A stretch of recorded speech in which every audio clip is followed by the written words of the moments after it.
আসসালামু আলাইকুম, কেমন আছেন আপনারা সবাই? আমি আপনাদের দোয়া ভালোবাসা আল্লাহর অশেষ রহমতে অনেক অনেক ভালো আছি। তো আপনাদের সবার সুস্থতা কামনা করে আমি আমার আজকের ব্লগটি শুরু করলাম। তো আজকের ব্লগে থাকতেছে একটা ইন্টারেস্টিং এবং অনেক সুন্দর একটা রেসিপি, অনেক ইয়ামি একটা রেসিপি, একদম ঘরে থাকা উপকরণে অথেন্টিক চিকেন সাসলিক রেসিপি। তো আসলে ফুল ভিডিওটা না দেখলে আপনারা অনেক কিছুই মিস করে যাবেন।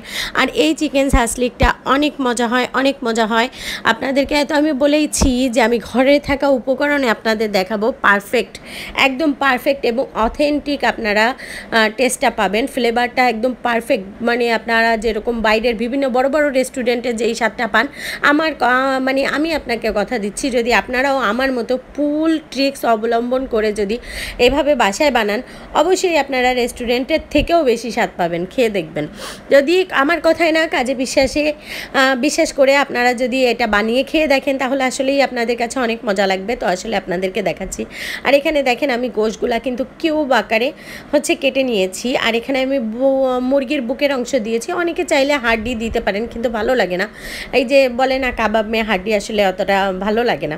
তো যাই হোক, আসলে বুকের যেই গোশগুলা ওগুলো আমি ছোট ছোট, একেবারেও ছোট না একেবারেও বড় না, মিডিয়াম সাইজের কিউব করে কেটে নিয়েছি।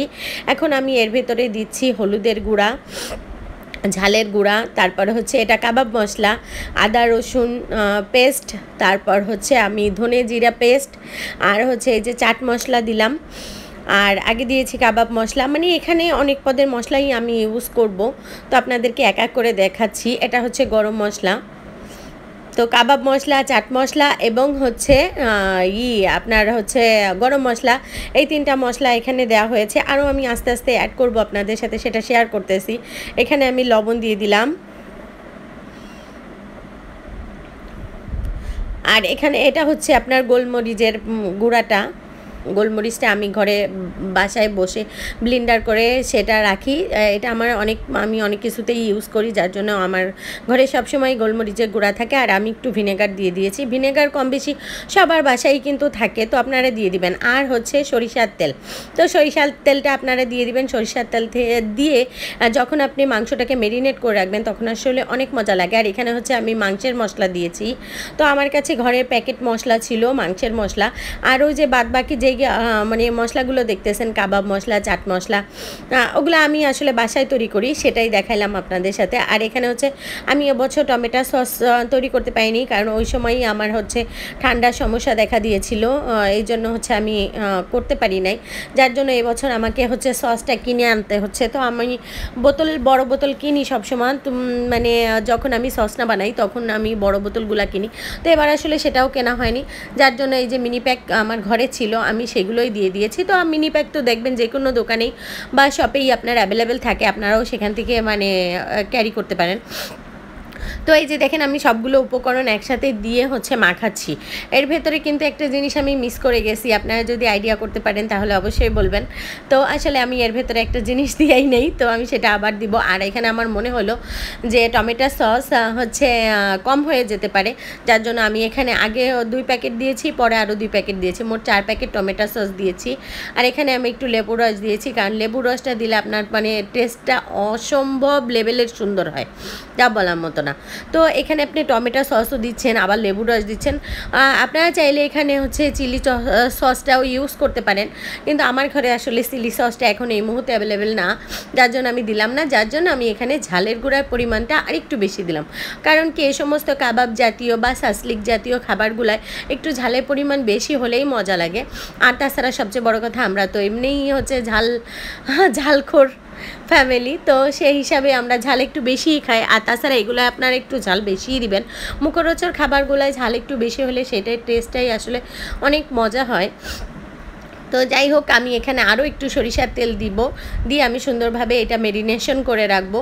আর এর ভেতরে আমি তো আপনাদেরকে বলেছিলাম যে আমি একটা জিনিস ভুলে গেছি, সেটা ভুলে যাইনি, আমি চাচ্ছিলাম যে এগুলো মেরিনেট হইতে লাগুক কিছুক্ষণ, তারপরে আমি এই জিনিসটা দিয়ে দিই। এই দেখেন আমি এখানে পেঁয়াজ বেটে নিব। তো আমার কাছে এই মুহূর্তে ব্লেন্ডার করা পেঁয়াজ নাই, যার জন্য আমি এখানে শিলপাটায় বেটে নিচ্ছি, কারণ এতটুকু পেঁয়াজ আর কি ব্লেন্ডারে করব। তো যাই হোক, আমার ছোট্ট একটা শিল আছে, তো সেটা দিয়ে আমি আসলে শিলপাটায় বেটে নিয়েছি।